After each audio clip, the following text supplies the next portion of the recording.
If you had to live in a tiny Star Wars ship for a year, no hotels, no planet stops, which one are you actually moving into? Because these 10 ships will make you answer that. Star Wars finally caught up with van life. We're not talking about ships that need a bridge crew of 10 just to leave orbit. We're talking tiny homes on thrusters, compact, efficient, minimal crew vessels that prove sometimes the smallest spaces make the biggest statements. Think of this as browsing the galaxy's most exclusive van life listings. If your van happened to be armed, hyperspace capable, and occasionally illegal. Each ship gets scored on 4 things: living space, amenities, defense, and that intangible factor that makes you proud to dock this thing where others can see it. Let's jump in. Number 10, the Breon Dayvan. The Dayvan. A name so mundane it practically whispers, "Don't mind me." And in a galaxy full of scanners, suspicion, and spot checks, that kind of forgettable identity is priceless. At 20.4 meters long, this Consair-made transport looks like your neighbor's weekend camping rig, which is exactly why the Dayvan proved perfect for Cassian's escape from Ferrix. Here's what makes the Dayvan interesting. Given its age, the ship's transponder code likely predates modern Imperial traffic control systems. That means in a galaxy obsessed with surveillance, this thing is too old to show up on the right databases. Living space comes in at roughly 45 to 55 square meters, about the size of a studio apartment. Cockpit up front, and behind it a modest passenger cabin that flips between seating, storage, and sleep mode. You're looking at improvised fold-down beds for 1 or 2 people, a portable galley that folds out of wall panels, and basic refresher facilities that get the job done without taking up a dedicated room. It also has just enough teeth to defend itself, a small twin laser turret tucked away so cleanly, most wouldn't notice it until it's firing. And then there's the economics. Because of its age and obsolescence, you're probably paying pricing similar to other used civilian transports. That's van life pricing in a galaxy where a new freighter can cost more than a Coruscant apartment block.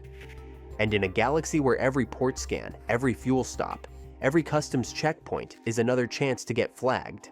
The Dayvan's obsolescence becomes its superpower. Imperial databases don't flag what they don't recognize. So what's the van life energy here? Ordinary cargo van that accidentally becomes a stealth camper and getaway vehicle. For practical minimalists who want to vanish into background traffic and slip through Imperial blind spots. Number 9, the Skipray Blastboat. This is what happens when Imperial engineers build an RV with teeth. At 25 meters long, the Skipray is officially a light assault gunship and patrol vessel. Unofficially, it's the smallest hyperspace-capable combat ship you can reasonably live in. The main cabin is built around crew and gunnery stations. Behind that, you get a compact aft section with 1 to 2 fixed bunks and room to throw down additional bedrolls. Once you strip out some of the bulkier mission gear, you're looking at roughly 60 to 80 square meters of usable interior volume. Comfort? Spartan, but not non-existent. You get a minimal galley, basically ration heaters and storage lockers, and a cramped but functional refresher. Consumables for about a month of continuous operation if you're careful. On paper, that doesn't sound like a dream home. Then you look at the weapons. Tons of them too. Multiple cannons, missiles, torpedoes. Rugged shields built to shrug off enemy fire on combat runs. Hull armor meant to tangle with capital ship escorts and come home in one piece. And it's not just a bruiser, it's a true long-range hunter. A Class 2 hyperdrive with a nav computer limited to 4 jump coordinates means it can patrol entire sectors on its own, as long as you plan your exits. This is the space van that I would pick if I ever needed to rob a Hutt convoy and still sleep comfortably enough to do it again tomorrow. Most civilian van life ships have to hide.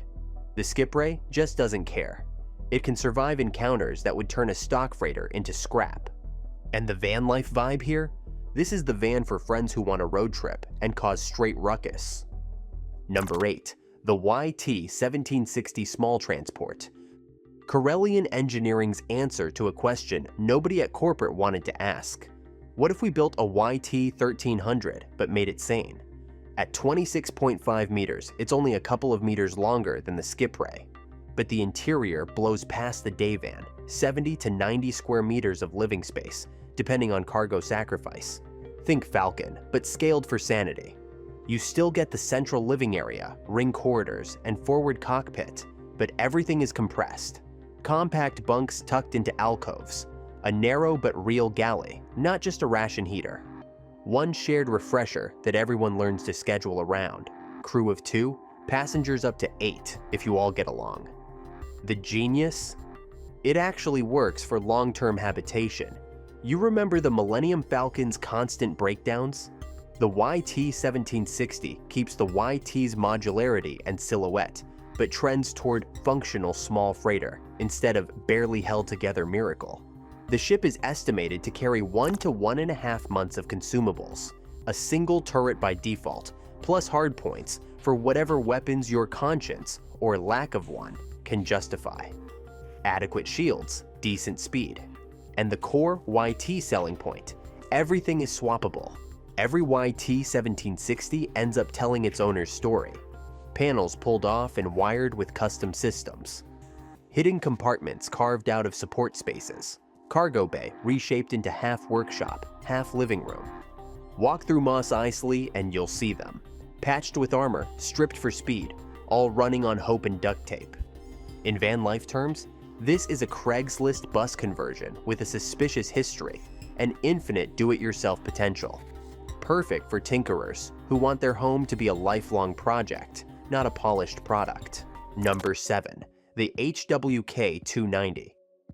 Kyle Katarn's personal ship. The one that started as a starfighter and became a legend. At roughly 16 to 17 meters long, this is the smallest ship on this entire list. But don't let the size fool you. The Moldy Crow is what happens when a bounty hunter decides their workspace and their bedroom need to be the same room. The front end is pure business. Dual cockpit setup, sensor array, enough firepower to punch above its weight class. Behind that, a compact living area that Kyle somehow converted into bunks, a tiny refresher, and minimal cargo space. The entire rear fuselage is basically living quarters and engine room welded together. Here's what makes this special. The Moldy Crow operates on a simple principle. Everything serves double duty. Cargo crates become furniture. The engine compartment is also the sleeping area. There's no wasted space because Kyle couldn't afford to waste it. In terms of amenities, you're looking at bare minimum. A functional refresher, a bunk or two depending on how you configure the space, enough storage for rations and replacement parts. No galley to speak of. You're eating from field packs and whatever you can heat on a portable burner. Consumables? Maybe 2 to 3 weeks if you're careful. That means the Moldy Crow isn't built for extended deep space isolation. It's built for short, dangerous runs. Hit the target, refuel at a safe port, and get out. Under the hull, it runs a Class 2 hyperdrive, about on par with most CEC freighters. Fast enough to make real jumps, not fast enough to erase your problems. But here's where it gets interesting. The Moldy Crow is legendary because it works. Kyle pretty much did everything in this ship. He lived in it, chased trouble all over the galaxy in it, fought off Imperials and Sith cultists, and somehow walked away from stuff nobody should survive. All from this one beat-up ride, and it never let him down. Defense-wise, the Moldy Crow is armed like a starfighter, multiple cannons, concussion missiles, enough punch to discourage most casual attacks. Shields are decent for its size. Hull plating is solid. It's not a warship, but it's not defenseless either. The genius is in the profile. At this size, this angry minivan reads as a scout or courier to most scans. Not valuable enough to target, not threatening enough to hunt. It's a ship that survives by being underestimated. If we're talking van lifestyle, this ship would be the Hunter van. Compact, dangerous, legendary, and utterly committed to the principle that freedom is worth living in a closet for. This is for people who want to be a Kyle, traveling solo, taking impossible contracts, and making that tiny ship feel like home because there's nowhere else you'd rather be. Number 6. The G9 Rigger. Better known as Twilight, Anakin's beat-up sidekick during the Clone Wars. At 34.1 meters, this is where tiny home starts to stretch towards small house, at least in volume. But the way that volume is arranged, forward block plus outrigger and cargo spine, makes it feel like an industrial loft crammed into an old tow truck. The cargo bay is the heart of the ship. It's a garage, workshop, and living room all welded into one. Cots and improvised bunks scatter throughout the ship, with one semi-private berth giving a senior crew member a little bit of dignity. That cargo bay basically became Anakin's workshop. You'd have lightsaber parts all over the table, R2 rolling between projects, Ahsoka squeezing in practice wherever she could, and Rex just trying to sleep through the chaos. The galley? Rough and utilitarian, but it can feed a small crew and a few tag-alongs when missions run long. The G9 carries around 2 months of estimated consumables and sports moderate freighter armament. Shields are tough enough that any action-hungry van fan can take it into live fire repeatedly and come back in one piece. Under the hood, it runs a sluggish Class 3 hyperdrive. Nothing flashy, but reliable enough once Anakin's done kicking it into shape. Panels don't match, engines wheeze, nothing is symmetrical, and that's exactly why it works so well in a hostile galaxy. Pirates and patrols see this silhouette and think, maintenance liability, not prime target. For the right kind of owner, that's freedom. Every surface becomes storage, every corridor becomes tool space. Your ship doesn't have to be pretty, it just has to be yours. The van life vibe? Industrial loft welded onto a derelict tow truck. Ideal for mechanics and engineers who want as much room for projects as for people. Number 5. The WTK-85A Interstellar Transport. If the G-Class Sprinter van had a Star Wars cousin, this would be it. At only 21 meters long, it's one of the shortest ships on this list. But its interior is deliberately carved into 55 to 70 square meters of efficient, long-range living space for 1 or 2 crew. The magic is in the central compartment. It's configurable. Day mode as a lounge or mission workspace, night mode as expanded sleeping quarters. One dedicated bunk for the primary pilot, plus fold-down options for 1 or 2 more people when you really need to share the ride. The built-in galley is minimal but competent. We're talking proper cooking in tight quarters, not just heating ration bricks. A compact refresher keeps the hygiene situation from turning into a health crisis on week 3. But here's what makes the interstellar transport special. The ship carries an estimated 2 to 3 months of consumables. Basically double what most ships this size can store without turning into a flying pantry. And the armament? Light scout weapons on paper, but in reality, just enough firepower to handle the usual frontier nonsense responsibly. Think shooting off pirates, hungry fauna, or that one space neighbor who insists on riding just a tad too close to your van. Hyperdrive-wise, it's running a standard middle-of-the-road unit. Nothing hot-rodded, but built for getting you to the edge of the map and back without drama. The shields won't start any wars, but they'll definitely keep you from becoming a smear on some frontier moon. Sometimes smaller is better for true independence. This is the ship cartographers take into the unknown regions for months at a time, mapping hyperspace routes, discovering new systems, living completely off-grid while the rest of the galaxy forgets you exist. Picture a lifted 4x4 overlanding van, fuel cans strapped to the roof, dust on the windows, and a map covered in little marks for places nobody else has even heard of. Perfect for explorers who would rather see new stars than new neighbors. Number 4. The XS-800 Light Freighter. If you've ever seen a massive Class C motorhome dominating a campground, you get the vibe. I called this one the Winnebago of the galaxy. At roughly 40 to 45 meters, it's big for van life, but small for Star Wars.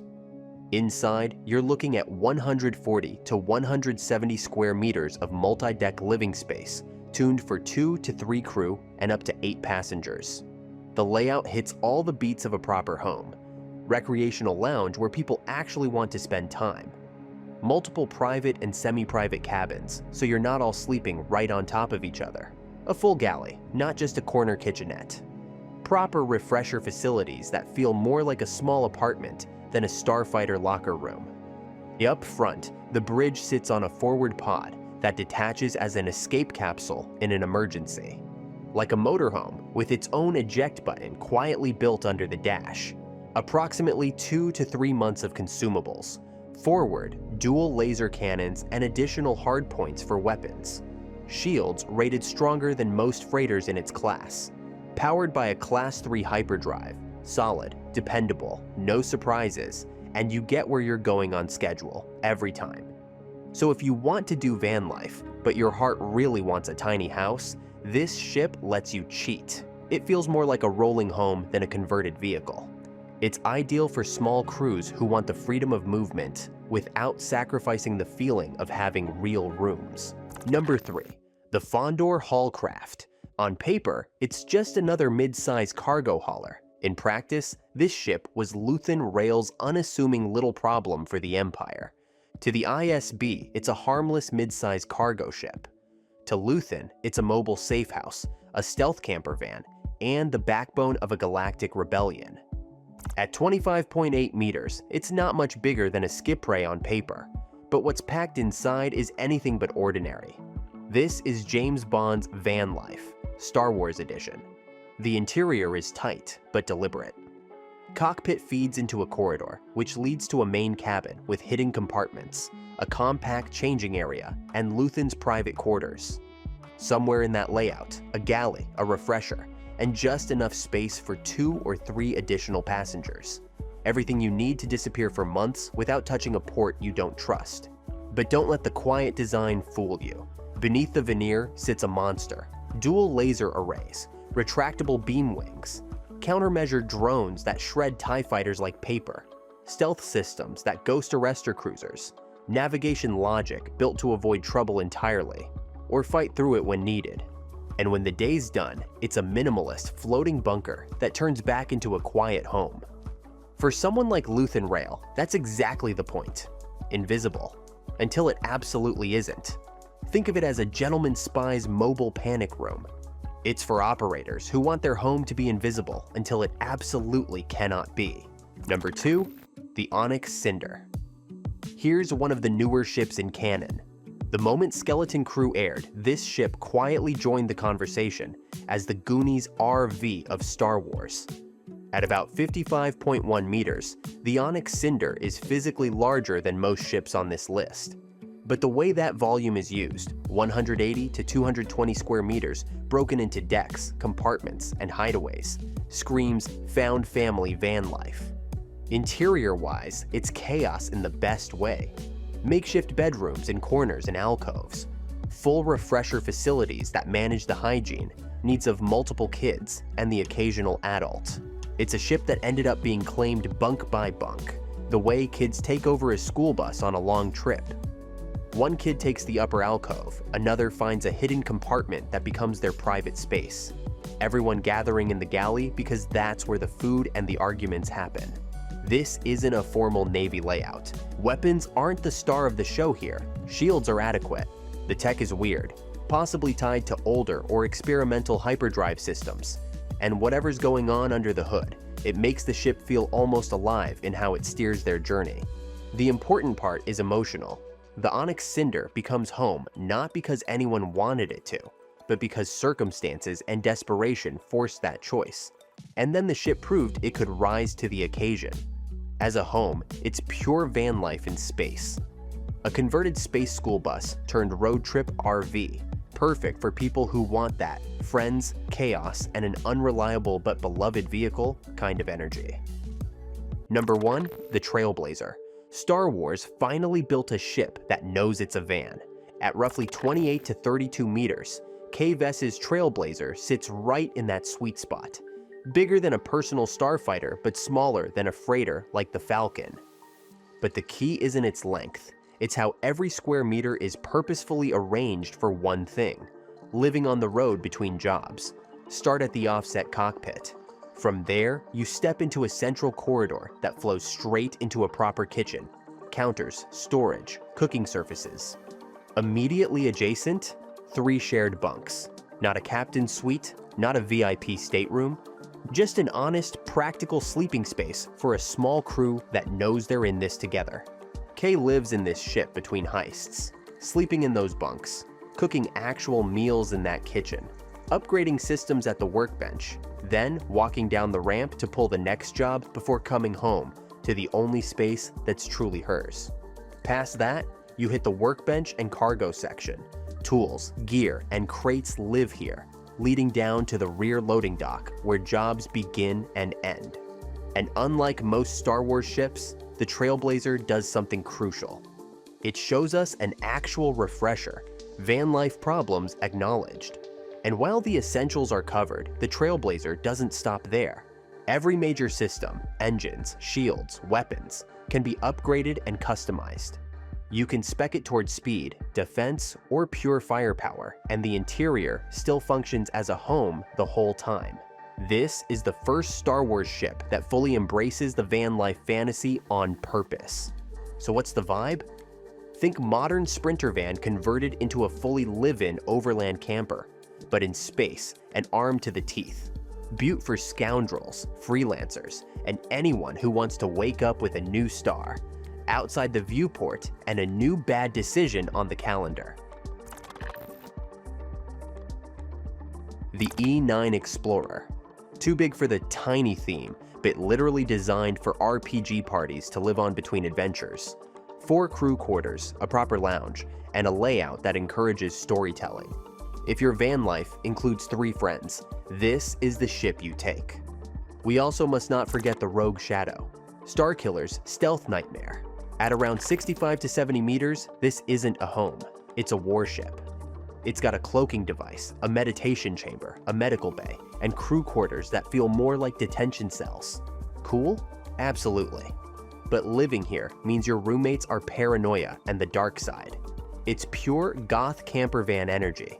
Matte black hull, built to vanish, and a meditation chamber where the kitchen table should be. So now it's your turn. You've seen the scoundrel Sprinter in the Trailblazer. You've seen the mysterious space school bus in the Onyx Cinder. Are you Team Trailblazer, Team Onyx Cinder?